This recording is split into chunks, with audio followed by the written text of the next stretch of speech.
Contrairement aux apparences, nous ne sommes pas dans un jardin d'enfants, Jusqu'au ciel. mais chez Laurent et Vanessa. Il y a un an, le couple a investi dans ce portique géant pour ses 2 garçons. Thiago, pousse avec tes pieds. Pousse avec tes pieds. Thiago, 4 ans, et Leonardo, 7 ans. Depuis qu'ils ont cette aire de jeu dans leur jardin, les 2 frères n'ont jamais eu autant de copains. Le Chambord, c'est son nom, et le portique le plus haut de gamme du marché. Ici, on a donc le pont de singe. Pour le plus petit, c'est sa chose favorite. Il court dessus, il revient, il repart, il revient. Et à l'intérieur, on a la barre de pompier, le rêve de chaque garçon. J'aurais adoré avoir un château comme ça étant jeune avec mon frère et ma sœur. La structure de 35 mètres carrés abrite aussi un bac à sable, Ça te dit on fait un château? une cabane avec portillon Ah, la petite porte. et un grand toboggan. Ouais, c'est trop cool. Ça les emmène dehors, ils restent pas à l'intérieur à ne rien faire, à regarder la télé.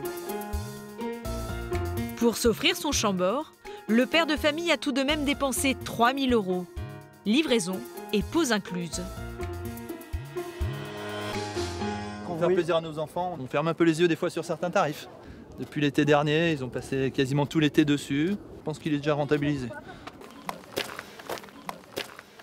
Laurent a également investi dans ce nouvel agrès qui lui a coûté 100 €. On va remplacer les 2 balançoires par le nid. Les enfants puissent jouer à plusieurs. Les fabricants proposent en effet toute une gamme d'accessoires pour varier les plaisirs et booster leurs ventes. Les enfants peuvent jouer à 2 ou 3 dessus, on se balance bien, c'est super agréable. Et puis les parents peuvent faire la sieste aussi l'après-midi dessus en se balançant. Les enfants, on va goûter. En 10 ans, les ventes de jeux de plein air ont augmenté de plus de 30%.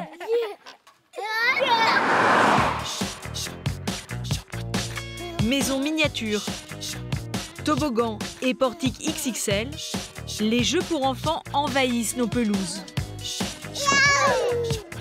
Et voici leur ancêtre. Balançoire, La bonne vieille balançoire. belle histoire.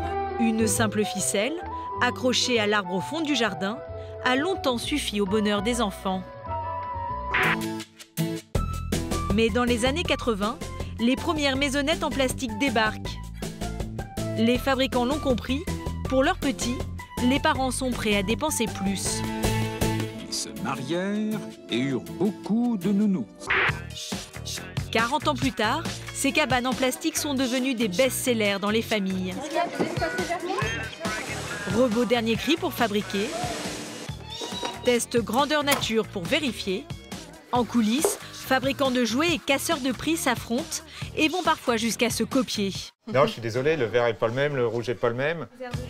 Comment profiter de la guerre qui fait rage entre nouveaux arrivants et fabricants historiques? Quelles sont leurs stratégies pour s'imposer sur ce marché des jeux de plein air qui pèse aujourd'hui plus de 400 millions d'euros?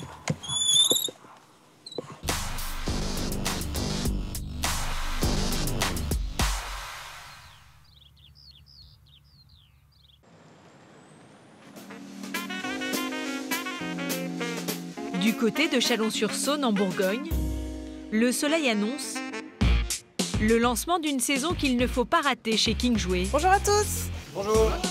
Premier magasin de jouets de plein air en France. Alors, tous les matins, À 10 minutes de l'ouverture, Isabelle, la responsable du magasin, fait le point sur les chiffres de la veille. hier, on réalise un +5 sur la journée. On a été beaucoup aidé par le beau temps, qui nous a apporté un +10 sur le plein air. Le plein air, c'est ce qui se vend le plus dès que les beaux jours arrivent. Cela représente 25% du chiffre d'affaires du magasin au printemps. Alors pas question de s'endormir. On continue sur la même lancée aujourd'hui. Pour motiver les troupes, l'enseigne organise même un challenge au niveau national. Si on fait partie des 5 meilleurs magasins en France en augmentation du chiffre d'affaires plein air, on a une petite prime par équipier. Voilà. 50 € par personne, une petite récompense qui fait son effet. Comme ça, on est motivé encore plus et puis on se donne à fond pour vendre tout notre plein air. Les salariés sont remontés à bloc. C'est bon? On ouvre les portes. Allez, c'est bon. Allez. Pour atteindre l'objectif fixé par Isabelle. En cette saison, ce ne sont pas les Legos qui vont intéresser les enfants, mais les jeux extérieurs. Alors le message doit être clair dès le parvis. Voilà. Donc tu me le poses à la suite. Juste derrière l'autre. Voilà, super. Donc, comme ça, on a un maximum de visibilité. Fais voir. Le parking se transforme en vitrine du magasin. On arrive sur le parking, super. Pour exposer les toboggans et cabanes à la vente. Ça permet et aux enfants de tester les modèles et aux parents, du coup, de choisir le plus adapté pour leur jardin. Parti. Le magasin parie sur des valeurs sûres, reconnaissables grâce à leur code couleur. Alors, c'est la couleur de Smoby. Donc, du coup, c'est vrai que c'est une couleur qui ressort beaucoup chez nous. Et c'est justement une cabane aux couleurs vert, blanc et rouge qui a tapé dans l'œil de ces jeunes parents. Ils veulent acheter ce modèle entrée de gamme de chez Smoby. On regarde la maison pour les 1 an de notre petite fille. Sa maisonnette. La cabane est en promotion à 109 € au lieu de 124 €. Sa maisonnette. Bon. Amaury. Elle te plaît celle-là? Depuis l'entrée du magasin, Je vous laisse le catalogue de plein air avec toutes nos offres. Angelo, le vendeur, a repéré ses futurs acheteurs. Bonjour messieurs, dames, vous avez besoin d'informations pour la maison? Et pour toucher sa prime, il va tenter de les aiguiller vers un modèle beaucoup plus cher. On peut voir sur la gauche, on a 2 autres modèles. Comme tout bon agent immobilier, Angelo leur fait l'article. La cuisinette que vous aviez sur la plus petite, mais avec un modèle de maison un peu plus grande. Un peu plus grande et quasiment 3 fois plus chère.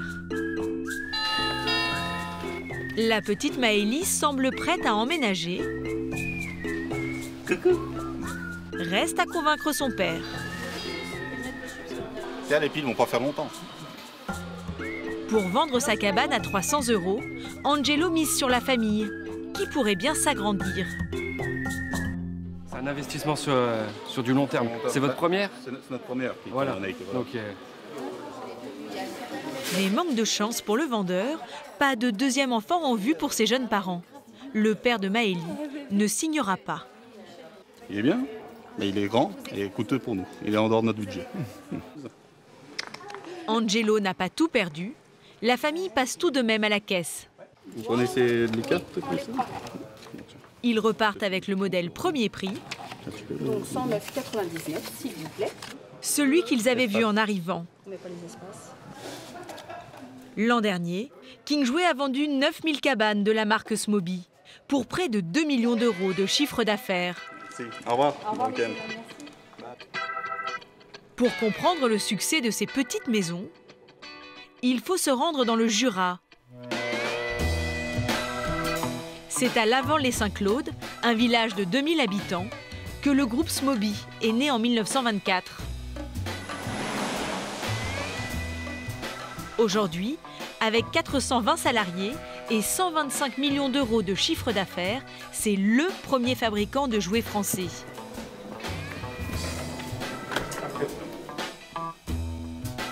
Amandine Lemeur est responsable de la gamme plein air.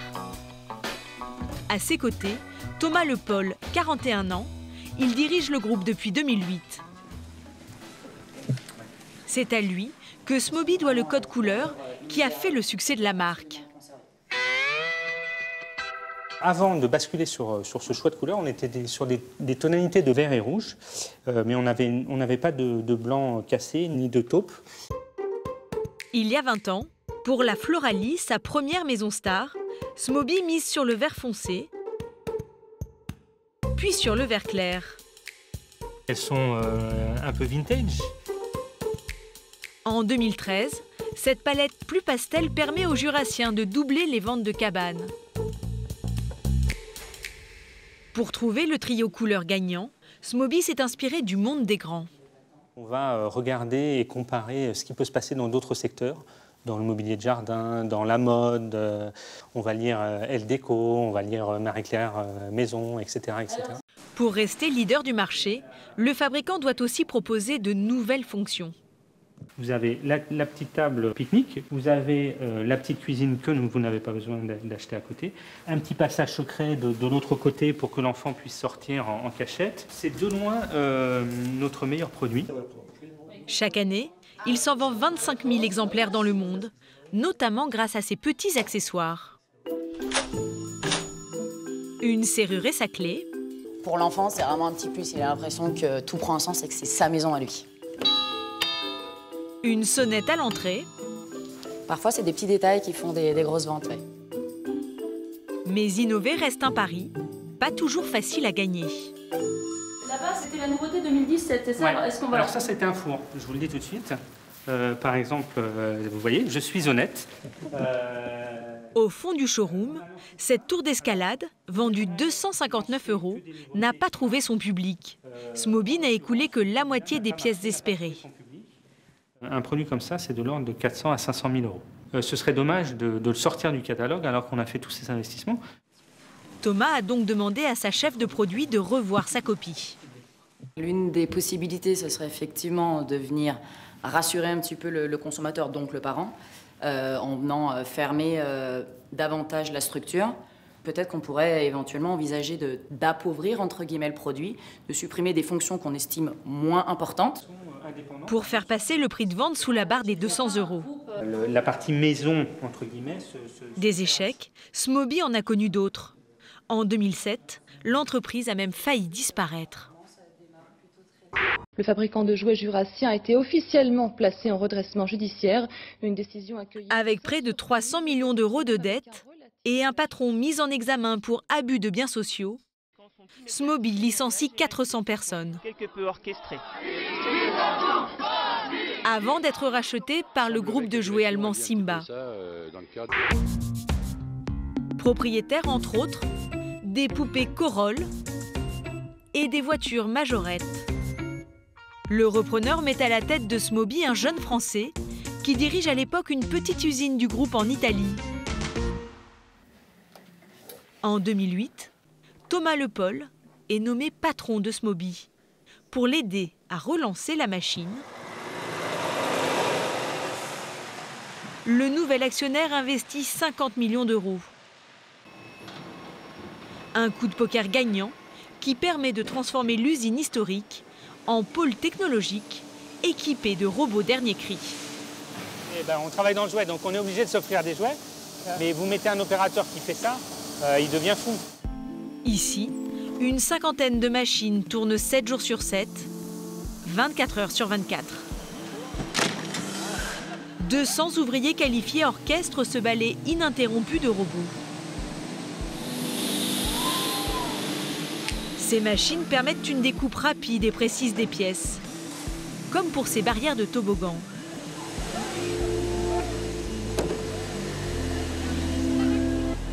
Pour Thomas, c'est surtout un moyen de faire des économies. Il produit par exemple 10 murs de cabanes supplémentaires à l'heure. On va gagner 20% de productivité et on va consommer entre 15 et 20% d'énergie en moins aussi. Donc c'est tout bénef. Depuis 40 ans, Smoby transforme de petites billes de plastique comme celle-ci en maisonnettes pour enfants, made in Jura. Le procédé phare de la marque, c'est le soufflage. Les petites billes sont injectées dans ces machines, puis chauffées. La matière fondue descend, de l'air est soufflé dans le plastique, qui gonfle avant d'être pressé contre les parois du moule, comme pour ce plancher de cabane. En bout de ligne, la pièce est déchargée pour être nettoyée. On a un opérateur qui ébavure, qui flamme. Ici, rien ne se perd, le surplus de matière est réutilisé. Fabriquer un plancher de cabane ne prend que 2 minutes. Mais pour arriver à ce résultat, Thomas a dû investir des sommes considérables dans des moules. C'est un investissement de combien, un moule comme celui-là? Celui-là, à peu près 100 000 €. Pour fabriquer une cabane comme celle-ci, il faut 23 moules différents. ce qui représente 1 million d'euros d'investissement. Alors, ces mastodontes en acier, la marque les conserve précieusement. C'est à la fois un coffre-fort et à la fois un bunker. Ici, c'est le trésor de Smoby. Plusieurs centaines de moules sont stockés dans cet entrepôt. Avec un tel volume, difficile pour les ouvriers de s'y retrouver. Je cherche des boutons de cuisine. Je cherche une traverse. Et ce n'est pas prêt de s'arranger. À chaque nouveau produit, Thomas fait fabriquer de nouveaux moules. On investit entre 3 et 5 millions d'euros par an dans nos nouveaux produits. Et donc, si vous avez 10 ans de moules, vous faites le compte, vous êtes entre 30 et 50 millions d'euros d'immobilisation. Alors, le patron tient à ses moules comme à sa vie. Si on avait un incendie, on sauve les équipes et on essaye de sauver les moules. Parce que si on sauve les moules, on peut repartir assez rapidement.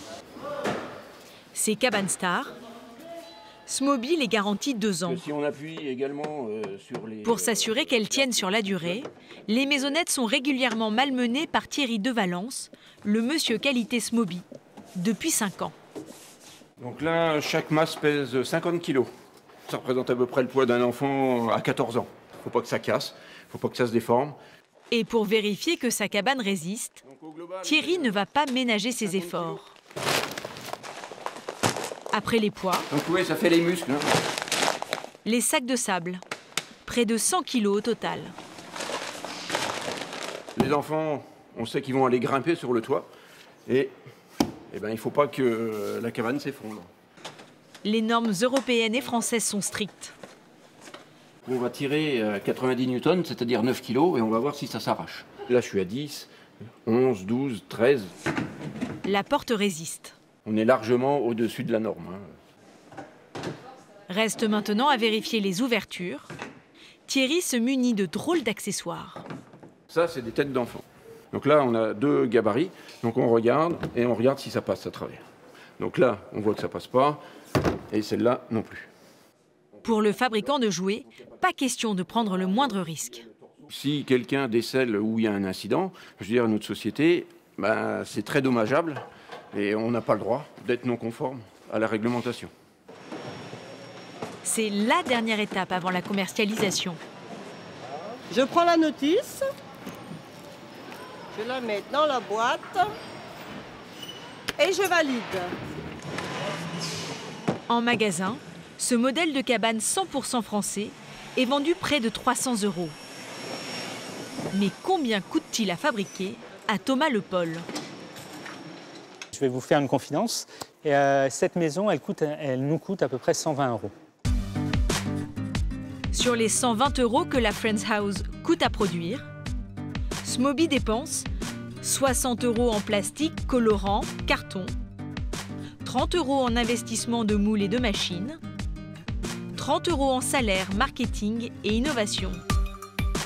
Cette cabane, Smoby la vend près de 200 € à ses distributeurs.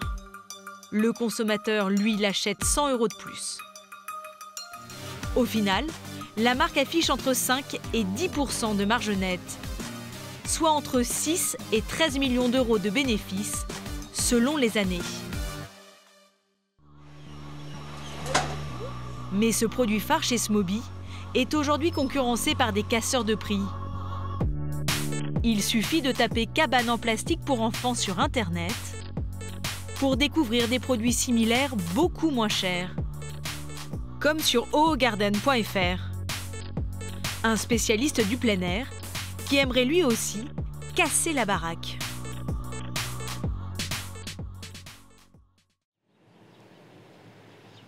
C'est près de Lyon, à Ambérieu en Bugey, que Sylvain Legout a installé les bureaux de son site low cost. En 2006, cet ingénieur quitte son emploi dans une grande entreprise de mobilier de jardin pour créer oogarden. J'ai commencé tout seul ici. On déchargeait les camions à cet endroit, on rentrait la marchandise, on faisait les colis, on rechargeait les camions sans quai, sans chariot élévateur. La première année, Sylvain réalise 100 000 € de chiffre d'affaires. Bonjour. 12 ans plus tard, les chiffres ont explosé. Hoegaarden, c'est un peu plus de 150 employés. C'est 65 millions d'euros de chiffre d'affaires l'an dernier. C'est une croissance de 30%. Au départ, Hoegaarden était un simple site marchand comme Amazon. Mais impossible pour le petit Français de s'aligner sur les tarifs des géants du net sans risquer la faillite. Nous, c'est super difficile de suivre là, dans ces cas-là. Là, on ne peut pas suivre. Non, je ne peux pas m'aligner. Non. Alors Sylvain a décidé de changer de stratégie. La solution, c'est faire notre marque propre. Parce que là, on maîtrise tout et on ne passe pas notre temps à vérifier le prix du copain. Développer sa propre marque pour ne plus subir la guerre des prix. Sylvain a amorcé ce virage il y a maintenant 3 ans. Direction Château-Gaillard, à 40 minutes de Lyon. C'est en plein cœur d'une zone d'activité qu'il a ouvert le premier de ses 5 showrooms. Mesdames, bonjour. Bonjour. On y retrouve les produits en vente sur son site. Voilà, donc ça vous fera 185,90. Comment réglez-vous, monsieur, en espace? Sidonie, la responsable de l'univers enfant, est en pleine séance de bricolage sur une cabane Smoby. Sylvain utilise la notoriété du leader français pour mettre en avant sa propre cabane, qu'il colle juste à côté. On verrait presque double. Non, je suis désolé, le vert n'est pas le même, le rouge n'est pas le même. Le toit, il doit être pareil. Nous, on est parti sur de l'écru et du vert. Voilà. Je pense que c'est un peu différent quand même, entre le vert anis et le vert qu'on a. Non? Je suis pas très convaincue. Le coup de cœur, il se fait parfois sur des demi-teintes. Je soutiens mon chef, hein, c'est lui qui fait mon salaire. Contrairement au leader jurassien, Sylvain ne fabrique pas sa cabane. Il l'achète à un fournisseur israélien et la vend 50% moins cher. On a la demi-porte fermière avec la porte d'entrée, avec la boîte aux lettres, la petite sonnette. On peut faire le tour. Donc il y a vraiment. Mais pour 78 €, pas de vraie sonnette ni de serrure et 2 fois moins de plastique. Par exemple, là, on est à 22 kg pour 10 kg. Par contre, en termes de fonction, on est vraiment sur le même usage. Et pour des enfants, ça fait aucune différence. Mais pour Hoegaarden, ça change tout. On gagne beaucoup plus d'argent sur cette maisonnette. Bien sûr. On voit 6 fois plus de ce modèle-là que du modèle Smoby. En vente? En volume de vente. Sur une maison Smoby, la marge de Sylvain ne dépasse pas les 10%, contre 30% pour ses propres cabanes. Bonjour, mademoiselle. L'an dernier, les modèles Hoegaarden se sont vendus à 5000 exemplaires. Fort de ce succès, Sylvain a décidé d'aller plus loin. Tu rentres à la maison? En s'attaquant au nouveau produit star du plein air, le portique multifonction. À développer quand même quelque chose sur le truc. Bonjour. Au printemps 2017, Sylvain a rassemblé ses troupes. Ça va? Pour réfléchir à un plan d'attaque. Bon. En première ligne, Sidonie et Aurélie du service marketing. Elles ont compilé toutes les offres du marché. À gauche du mur, les portiques les moins chers. À droite, les plus chers. On voit que le cœur de marché se situe entre 600 et 800 €.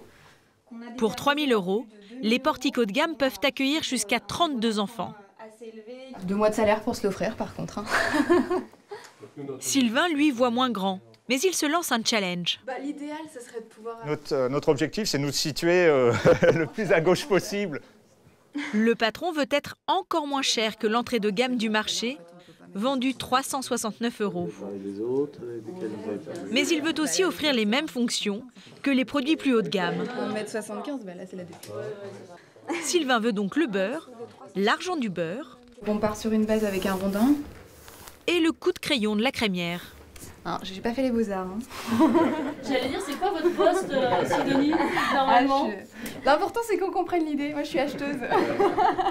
C'est dans notre fonctionnement low cost, quelque part. On n'a pas des spécialistes du design, on ne va pas avoir un spécialiste du dessin. Sidonie ou Aurélie sont des jeunes mamans. Je pense qu'elles utilisent, elles voient comment se comportent leurs enfants, donc leurs idées, elles sont super importantes. Donc on les écoute. Et en plus, elles sont gratuites, ouais. J'ai fait quelques dessins. À l'époque, plusieurs options sont présentées au patron, toutes avec le même point de départ. On reprend le portique à la haut qui existe actuellement. Pour réduire les coûts, Sylvain va recycler une balançoire qu'il vend déjà. On rajoute des lucarnes pour se dissimuler, et puis une échelle et une plateforme qui permet à l'enfant de commencer à se déplacer. Sur la version 3, un pont de singe et une deuxième tour ont été ajoutés. Trop cher pour le patron, qui a une autre idée. Au lieu de travailler en longueur, on peut travailler en hauteur et essayer de faire passer les gens d'une hauteur à l'autre. Pour proposer une structure plus compacte, le bureau d'études de Hogarden a planché plusieurs mois sur les détails techniques. C'est bon, Benjamin, on peut regarder, non? Et voici leur portique, baptisé le Wapiti. Donc, si on regarde l'ensemble le plus compact, là il fait 4 mètres par 3 mètres 20. Il y a une glissière, donc hauteur 90. Il y a 2 balançoires et une corde.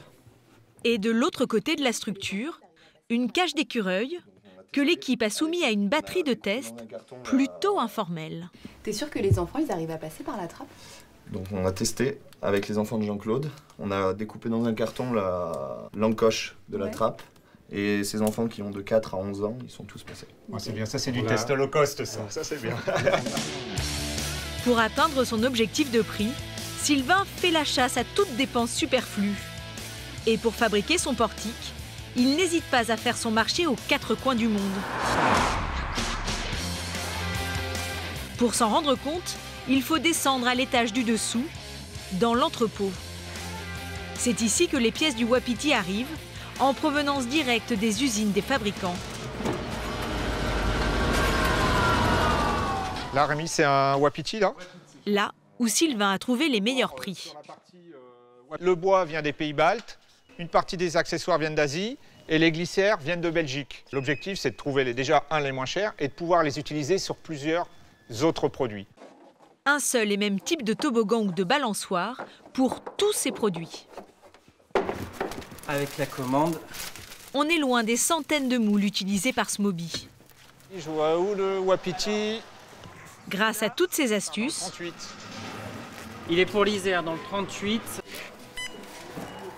Sylvain affiche son portique à 359 € sur son site internet, soit 10 € de moins que le premier prix de la catégorie.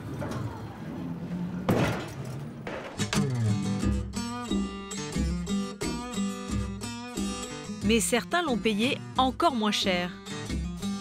Hop, regarde. C'est le cas de Jessica et Nicolas, les parents du petit Gabriel. C'est à qui ça? T'aimerais bien avoir ça? Il y a 10 jours, ils ont passé commande sur le site internet de Hogarden. Et où ta cabane?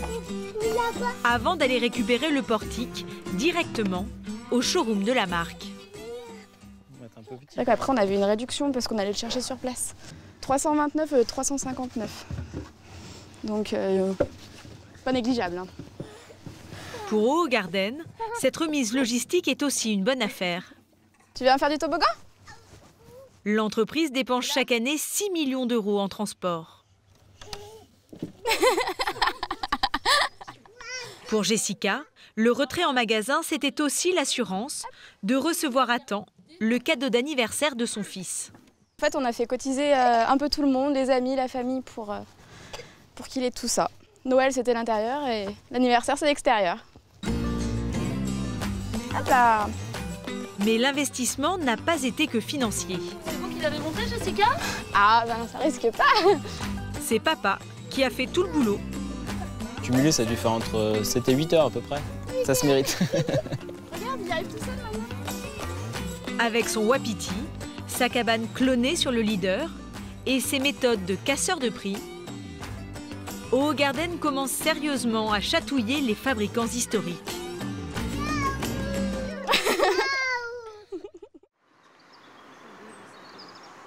Dans le Jura, chez Smoby, les équipes sont donc condamnées à innover pour résister aux attaques des sites low cost. Ce jour-là, elles planchent sur la saison 2019. Bonjour tout le monde. Sur la base de cette maquette, Objectif, proposer de petites nouveautés chaque année. Donc ça, c'est la version actuelle de la maison. Pour customiser sa cabane star, qui a régulièrement besoin d'un coup de pouce pour garder le bon rythme. Lancement en 2013. Donc clairement, on est sur une très bonne phase de plus de 28% de volume. Et puis comme tout cycle naturel d'un produit, on retrouve une petite zone de flottement. Donc en 2015, on se dit qu'est-ce qu'on fait pour l'année prochaine pour rebooster les ventes. Cette année-là, OO Garden arrive sur le marché avec ses cabanes low cost. La réponse de Smoby ne tarde pas. Arrive en 2016, du coup, l'extension cuisine, la nouveauté. Après le coin cuisine, la dernière nouveauté qu'ils ont imaginée, c'est le récupérateur d'eau de pluie. Il faudra qu'on voit comment on peut raccorder notre réservoir avec nos toits actuels. C'est important qu'il repose au sol. Hein, parce qu'en fait, les enfants, ils vont mettre les pieds dessus. Je pense. L'avenir va tomber. Pour toucher une large cible, le fabricant s'inspire des tendances actuelles. On voit qu'aujourd'hui, on fait comme attention à notre consommation d'eau. Donc, on imagine planter des choses ici, mettre un peu de terre, mettre des vraies graines pour faire pousser. Et du coup, ça donne du sens de pouvoir utiliser l'eau qu'on récupère du toit de la maison avec notre arrosoir. C'est complètement pertinent. Un argument écologique auquel les parents pourraient être sensibles.